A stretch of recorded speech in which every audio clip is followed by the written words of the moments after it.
The TV guys.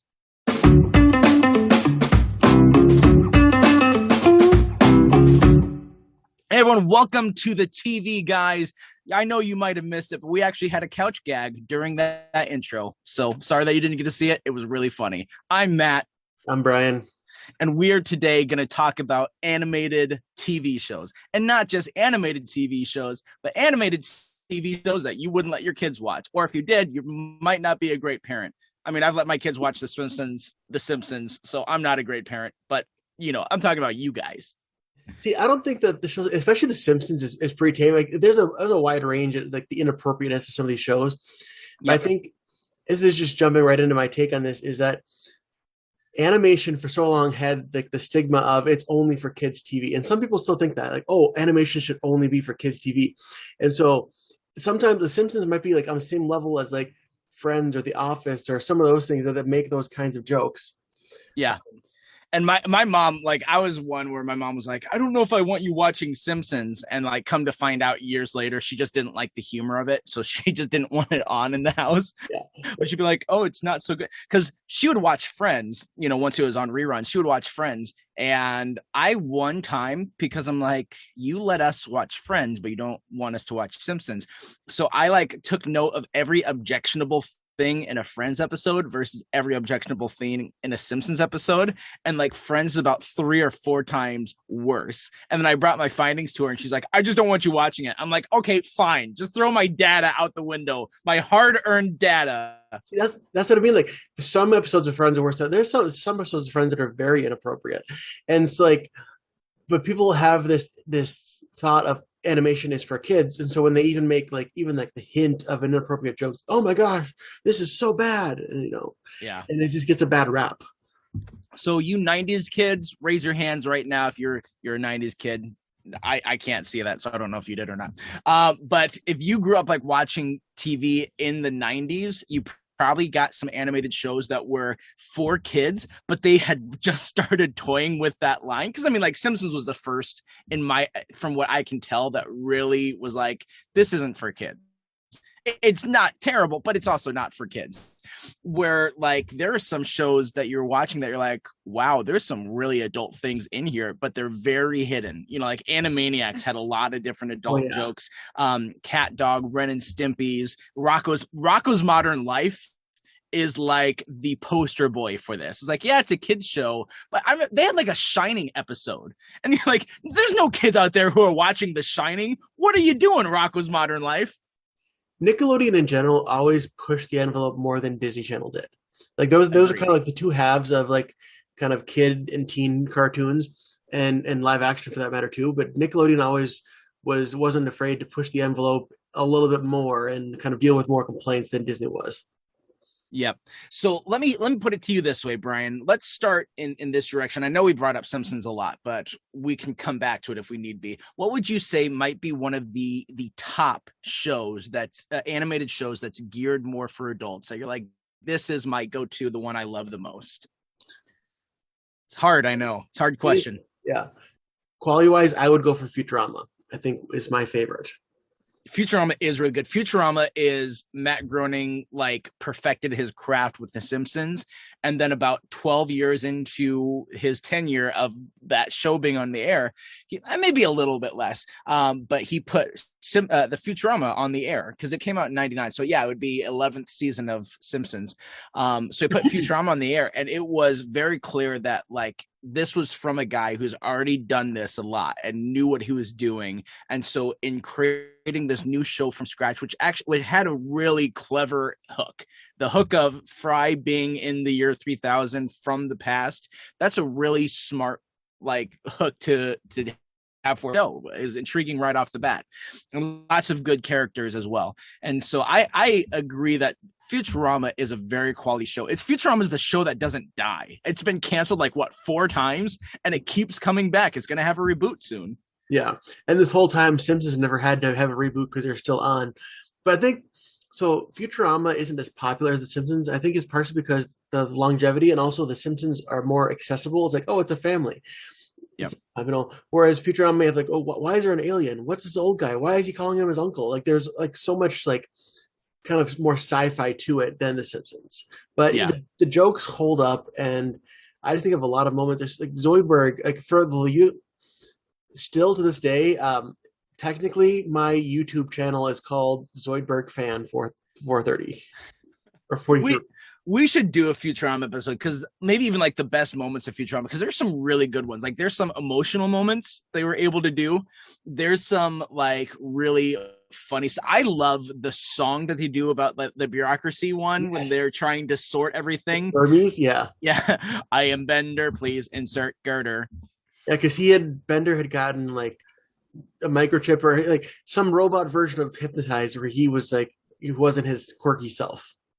Yes, I love that. Like I usually because Simpsons did this too. Like, hey, here's some songs, and you see the songs, you're like, okay, it's fine that they did that. It's not like my favorite, They just have but I Mr. really Plow. loved. Yeah. What'd you say? They just have Mr. Plow. Yeah, that name again is Mr. Plow. Yes, I know things. Yeah, but that song in Futurama was like legitimately really good. I just love that set piece. But Futurama is really well done. I think it's got better characters than Simpsons, which is hard to say, but Simpsons has just so many of them. And so like I think the overall like the average mean of the character in Simpsons versus the average weight of the character in Futurama. Since Futurama has less, but they're all pretty good characters, Futurama wins. There's not someone, even some of the side characters, I can't think of too many like weak ones that I don't like from Futurama. Whereas there are some in Simpsons that are like, I don't so much care about Bumblebee Man. No, I kind of forgot about Bumblebee Man until you mentioned him. I also love in Futurama the kind of the running gag and catchphrase of Dr. Farnsworth jumping in, or Professor Farnsworth. Good news, everyone! And he goes on to explain the super dangerous mission that they'll probably die on. Followed by bad news. To shreds, you say. And how about his wife? To shreds, you say. Man, that you go on Reddit, that is quoted so much. I love that. Yeah, Futurama is great, and they do so. Futurama and Simpsons, they both are really good at like this tongue-in-cheek satire type humor. But if we pivot a little bit to Simpsons, we talk about that. Simpsons has been on for so long that they really nailed that tongue-in-cheek humor in the first 10 years. But if you kind of look at the history of television and the history of satire, and you look and see how things correlated, when Simpsons first came out, sure there was satire. Yeah, there's been satire for a long time. We've had satire since like Shakespeare's days. Oscar Wilde, he wrote satirical plays. That was a long time ago. So we've had satire for quite a bit. But Simpsons did it really well, and they brought it into animation.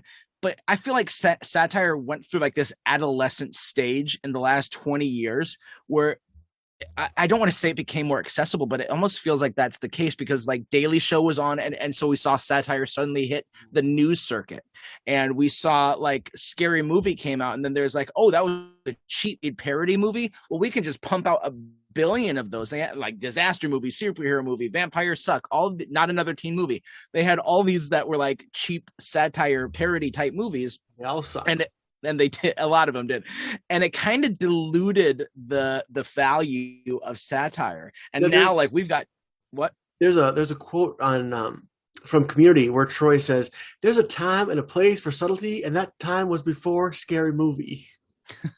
I don't remember that, but that's really true.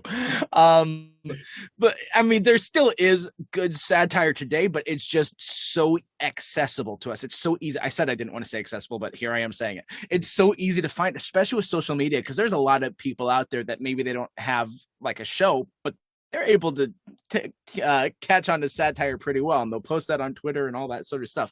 And so the heart and soul of Simpsons, of being so good at that, is almost like just another noise. And sure, they still had some good stuff after like the 10th and 11th season, but they've lost their punch that they had. And I think that's what made Simpsons so big in the first like decade that they were around. Is it was fresh, it was well written, and it was new territory that we hadn't seen done before. No, I saw the only recent episode of Simpsons I've seen. I think I saw one new one last year, and it was weird. It was a solo story all about Principal Skinner, And it's, it's Mhm. to the point where it's like that's kind of odd because the main Simpsons were like, I think they were barely in it if they were at all. But it's like the show's been on for 30 years, so why not do an episode about Skinner? It's like if The Office was on for 40 years, we might eventually have like a Bob Vance solo story.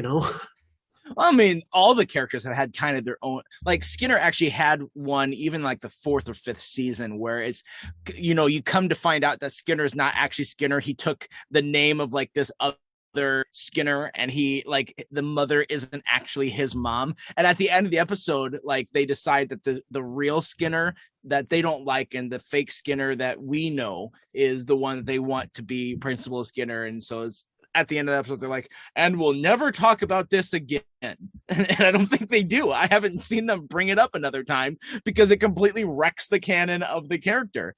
Well, And so, with yeah, animated shows, you have to kind of throw canon out the window because the kids don't age.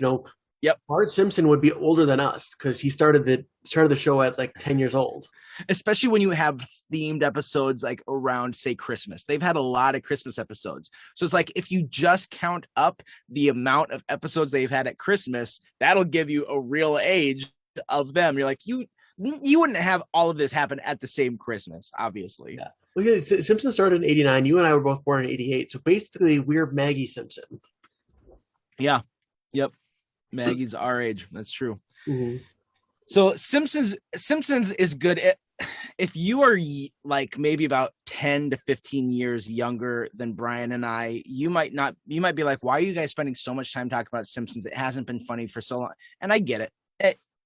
The recent episodes aren't nearly as good as the old episodes, but it was like we wouldn't have this episode, I feel like. Exactly. If It broke the mold. It really did. It paved the way for all the other shows that we're going to talk about this episode. Yep. And so then you have like shows that are derivative. I don't like Family Guy. I'm just gonna come out here and say it. I knew we were gonna pivot into Seth MacFarlane shows at some point. I don't like Family Guy. It has some funny jokes. I've laughed at it. I've seen every episode before it got canceled the first time. Yeah. So like I have a good sample size of Family Guy episodes, and there are some clever jokes in it. I'll give it to it. I don't like Family Guy because, like I said, it feels derivative, where it feels like it exists to push the envelope. Where Seth MacFarlane will have jokes that are sincerely just like, I'm going to have this character say AIDS, and that's the joke. And you're supposed to laugh because characters aren't supposed to talk about AIDS. They're not supposed to present AIDS in a funny light. You're not supposed to go there with these jokes. But because I did, you have the shock value and you're going to laugh. I felt like Family Guy leaned into that so much that I was like, this doesn't. I don't dislike Family Guy, but I used to love it a lot. And I think there are some episodes that are probably very good. It's probably more towards the earlier episodes. I like the big Star Wars spoof they did. That was good. But again, overall, I think they've done what they need to do, and it just kind of gets old, and it just kind of like a lot of like the jokes they hang their hat on is not very good. Like there's an episode, and I think it was partially because they thought it was funny and like screwed the audience, partially for money wise. They're like, and here, ladies and gentlemen, Conway Twitty, and they literally just go to like not even animated. They show like 10 minutes of a Conway Twitty concert, and the joke is like, we don't know how long is this gonna go, and then but like it just goes on too long that it's like, this isn't what I'm watching. You know what I mean? Yeah, I admire their commitment to some gags, like him hitting his knee and the. Yeah, or like when he has the fight with the chicken a couple times, and it goes on way too long. Like sometimes that can be funny, but it's like literally jump to like a country music concert for like half the episode. That is odd. I hadn't seen that, so this is the first I'm hearing about it. I don't think I'd find it funny. I don't know. I feel like the thing that Family Guy has going for it is it's got some good characters in terms of Stewie and Brian. Stewie and Brian are well-written characters. You look at characters that haven't been done before. You've seen a Peter Griffin before. I mean, he is the stand-in Homer Simpson. You've seen Chris before. You've seen Lois before. You've probably seen Meg. She's not as like caricature as the others, but like Stewie, a baby who is trying to kill his mother.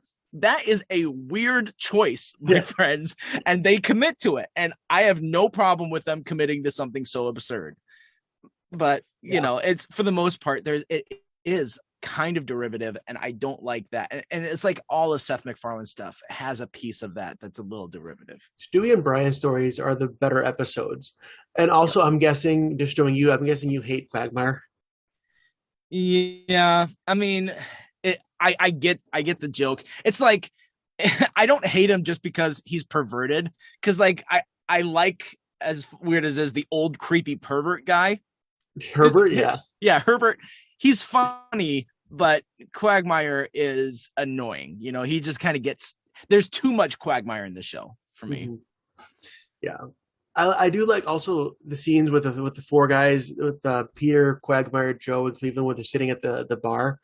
Yeah. Those will sometimes have some good lines, but it's overrated. And like I don't really watch either that or The Simpsons anymore. But if they were going to cancel either one, I think I'd rather have them cancel Family Guy over Simpsons. Yeah.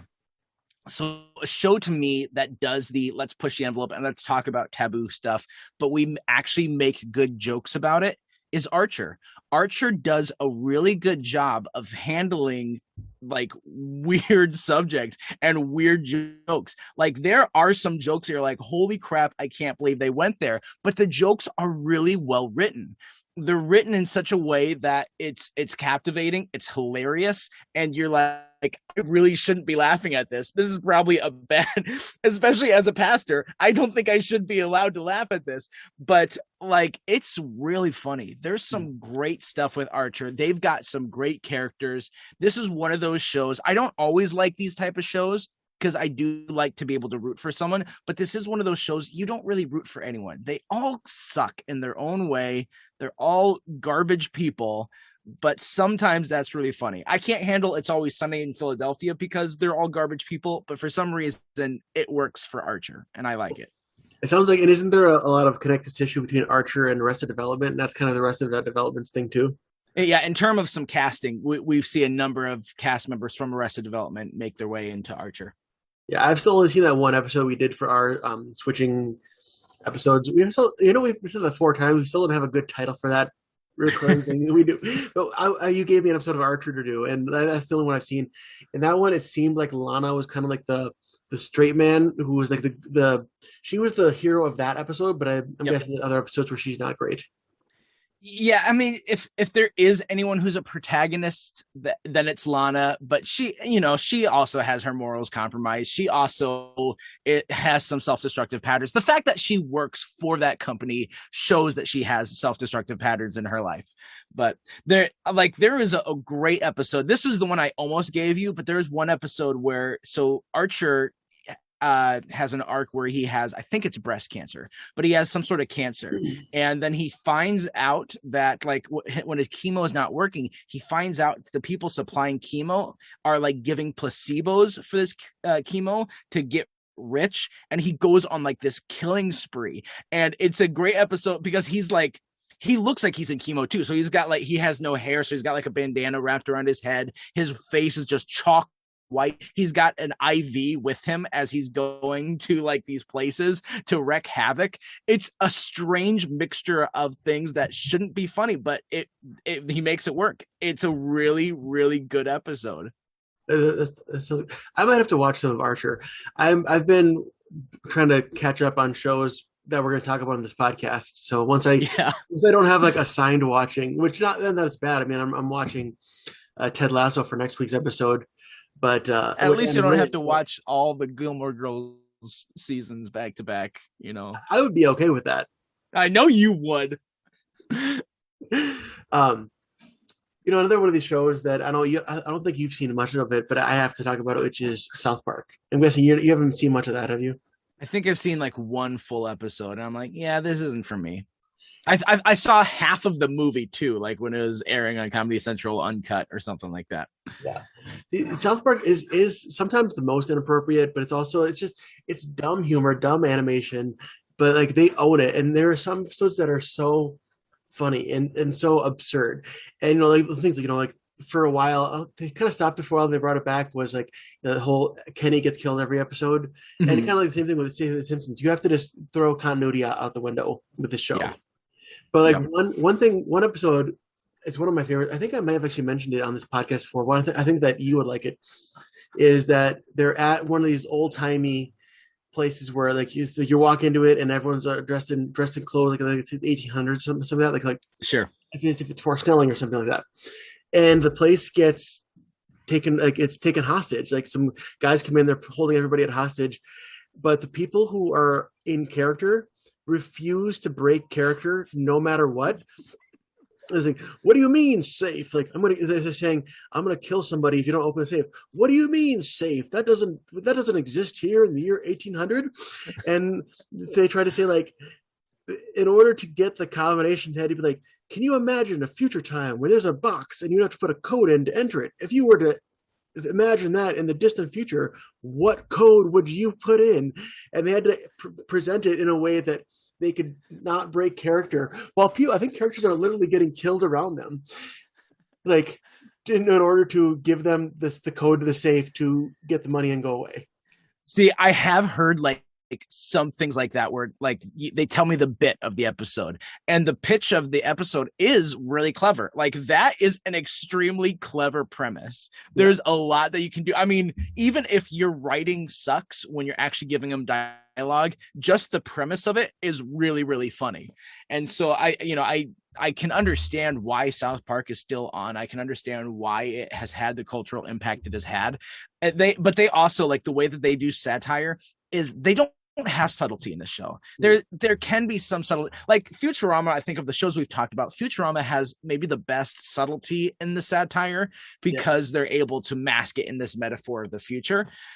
Where the South Park, it kind of beats you over the head with it. Like when it does the Washington Redskins football episode, or the World of Warcraft episode, or the OJ Simpson trial episode. Yeah, like they do with these things, but then they're like really in your face about the points that they're making. And I think from what I can understand of how people view this is that that's what they really enjoy about it. They enjoy just the absolute ridiculousness, like the defense of the attorney in the OJ Simpson's episode, where he's just like, we're talking about Chewbacca and is like, that just don't make sense. Yeah. And also this South Park, their animation style allows them to make episodes much quicker than most shows. They can talk about topical things a lot sooner than you could like write and produce an episode of like The Simpsons. Yeah. Like there was an episode shortly after Steve Irwin died, and it was like Satan's holding a Halloween party, and he even is like, "Ooh, the guy dressed in a Steve Irwin costume." You see, like one of the characters dressed up like them with a stingray coming out of his chest because that's how Steve Irwin died. Yeah. And he went over to say like, "That's not cool." He's like, "Oh no, this actually is Steve Irwin." Jeez, South Park. When you have a character in it, when you have the devil literally in your show as a character, as a recurring character, not just one off too. Yeah, exactly. And Saddam Hussein, I know that he's popped up a number of times in the show. Yeah, actually, in the show, him and Saddam Hussein and Satan are an item. Yes. Yep. That's what made me think of it when. Yeah. Jeez. Yeah. What a weird show. Yeah. All right. Now I'm blanking. I don't know if there's any other ones that I had. Any of the biggies. Oh yes, other H. John Benjamin shows. Yeah. Bob's Burgers. Bob's Burgers is. I want to say it's good enough. Like it makes me laugh, but it doesn't make me want to watch it a bunch. It has enough in it that I laugh, and especially because H. John Benjamin is so funny. The actress who plays the only actress in the show, I should just the only actress of the main cast, Tina. That's who she plays. No, it's Louise. Louise, thank you, Louise. I don't like her. She is in a lot of stuff. You recognize her. Her voice is very recognizable. You've seen her before. It's like Kristen Shaw or something like that. Yeah, that's her name, Kristen Shaw. Okay. Yeah. And I don't know. She just is an over the top. She's a Kevin Hart for me. You know, like Kevin Hart is always that same like over the top loud character. For me, that's her.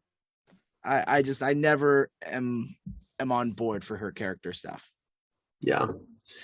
Okay. I mean, I think Gene is my favorite because he's also voiced by Eugene Merman, and his comedy is very off the wall and like random, and it's not for everybody. I don't know if you've heard any of his stuff, but that's clearly my favorite. Like you can tell he's just channeling his own humor into the character of Gene.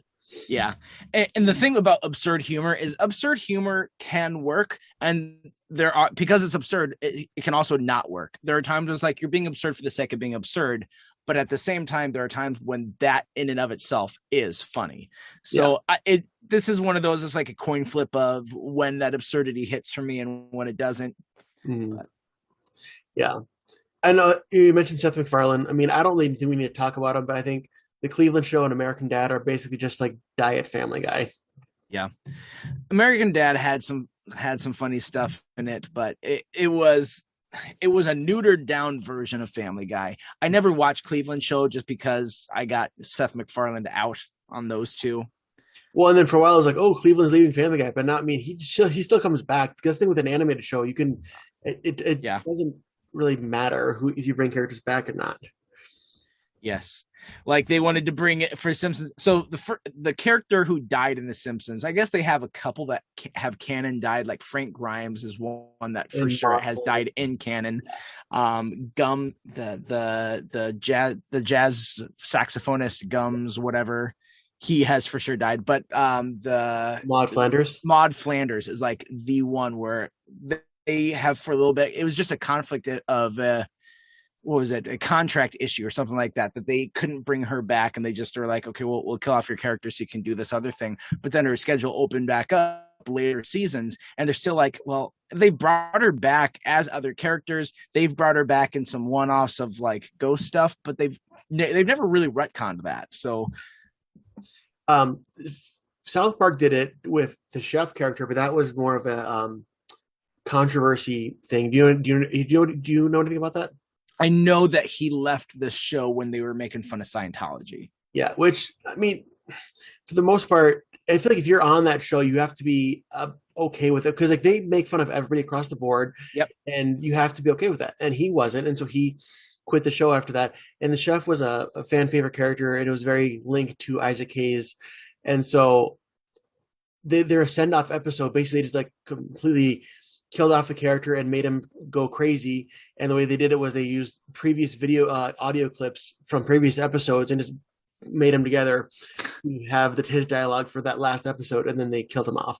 And they didn't bring him back because it's kind of those characters, but no one else could play him, and he wasn't coming back. It's like, okay, we'll just do a send off episode, which is basically like kind of like a screw you to Isaac Hayes, and then he's gone. Yep. Didn't they do that with 2.5 Men where they like killed him off? But then I remember we've talked about this, and like they did like this, like wink at the camera that he might still be alive or something in the finale, because they would have the worst finales. Yeah, because Charlie Sheen got quit off the show, and he didn't. He got fired off the show, and then to make it a point, they even say in the episode they say that he got killed because he stepped in front of like a subway train or something like that, and they described it as a balloon full of meat exploding, just to like twist the knife and be like, no, he's dead. Yeah. And then somehow in the finale, they're like, oh, they basically, without saying it, they say that he is still alive, but then they have like a body double come up to the house from behind and get squashed by a piano that fell from the sky. Which is why we talked about that under worst finales, because that's terrible. It's not enough for us to have killed him, but we have to bring him back and kill him again. Well, the whole thing with that is like, you did 4 years of this character without this character. You're going to make the finale about the character that hasn't been around the whole time, shoving all the characters that have been around for the past 4 years into the background, and also trying to prove that you don't need this character to do your show, and then make your finale all about that character. Yeah. That's not that's more of a pissing contest type move than it is anything creatively. Creatively. Words are really hard, guys. I know I do a podcast, and I do 2 of them, and I talk for an hour long each week or each podcast episode, but I still don't know how to talk. I'll learn it someday. Get off my back. That's right. Eventually one of your kids will take over. Yeah. Like Dad is in a mental hospital now. It's been a long time coming. Santa Rosa. Look at you with your deep cuts. Deep tracks only. No explanation. If you get it, you get it. You get it. Exactly. All right. Well, any other adult animated shows that we didn't bring up? I actually did just double check the category list of tab of my TV ranking spreadsheets. They comes in handy to make sure that I didn't miss any under that category. We've talked about all the ones that I have listed.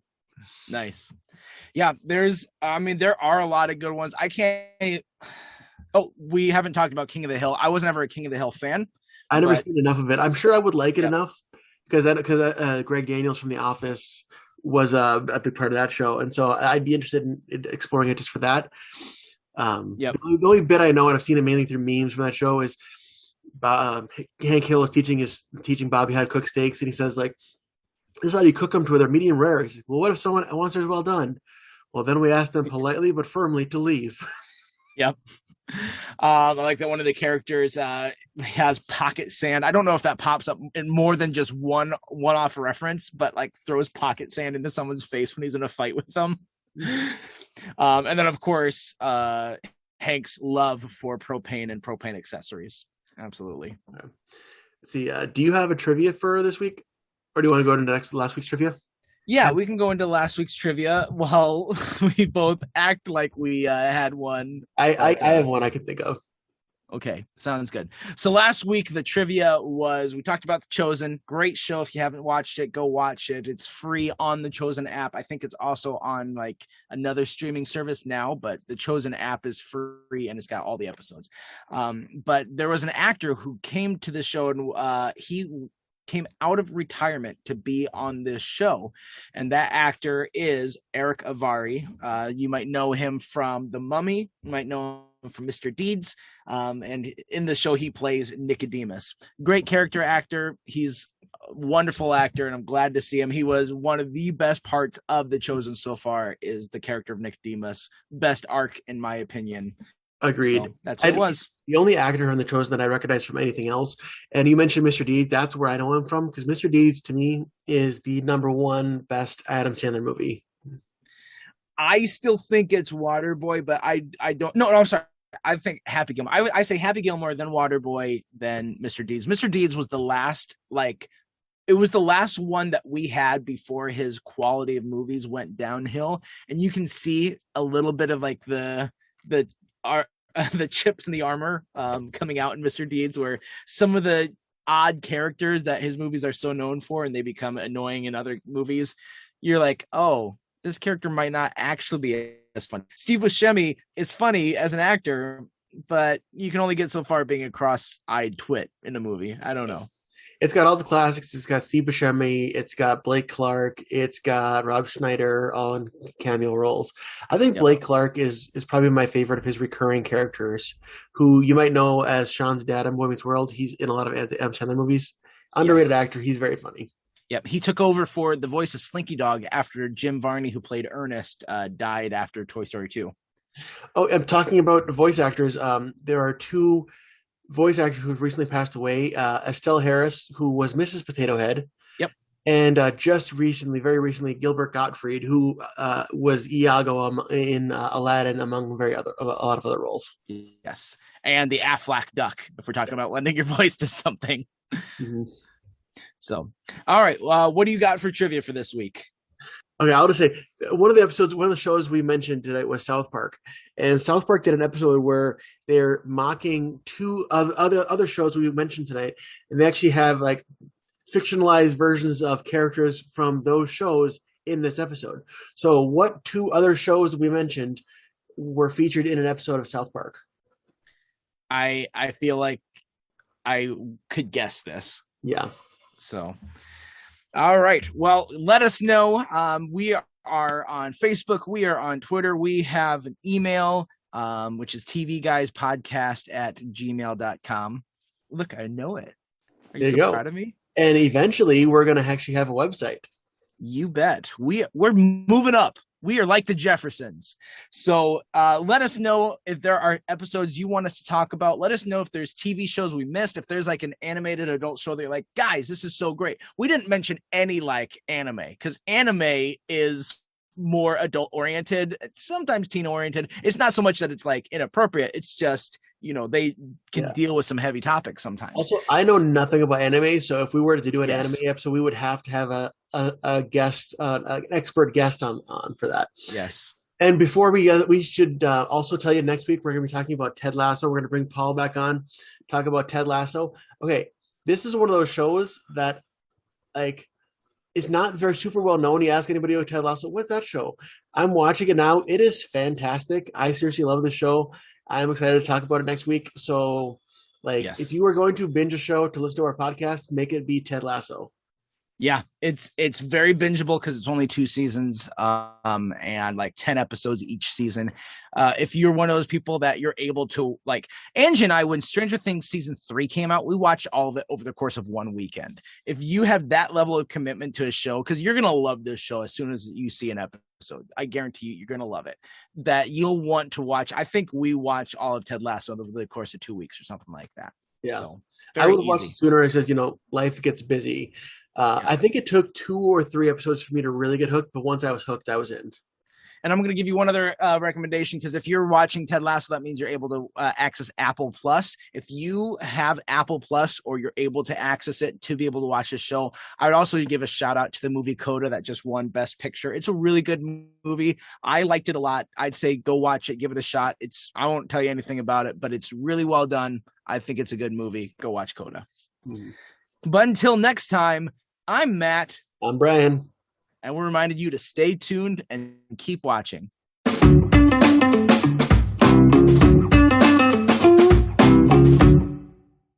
You know what I realized as we're closing after year trivia? I realized we didn't talk about any Adult Swim shows. We easily could have talked about Space Ghost Coast to Coast. Oh, we should have. And I'm in the process of rewatching some of that too. Yeah. Or Aqua Teen Hunger Force. Aqua Teen Hunger Force. I love Aqua Teen Hunger Force. It's so good. You'll have to add this as a tag. That way people can at least get our recommendations. Watch those shows. They're so funny. The Aqua Teen Hunger Force is South Park, but funny. The only line, and cleaner to me. The only line I remember of that show, I don't know why it's so funny to me. For some reason someone's trying to kill Meatwad. And trying to eat that spaghetti. Like, that's not spaghetti. How can you tell? Well, because it's all black and it's coming out of the TV. It's such a ridiculous show. If you want to talk about absurd humor, you bring up Aqua Teen Hunger Force. It is so absurd. I love the Moonanites, the first episode with them. So what you're saying is your culture is more advanced because you can jump higher. Precisely, observe. And he just jumps like an inch off the ground. It's not working here. Come in here and explain our advanced ways. Did you mention the spelling? Oh yes, we're both wonderful spellers. It's such a stupid show. I love it so much. Gentlemen, I give you more corn. You mentioned it last week, but I think it's funny. We went from talking about The Chosen to talking about these shows.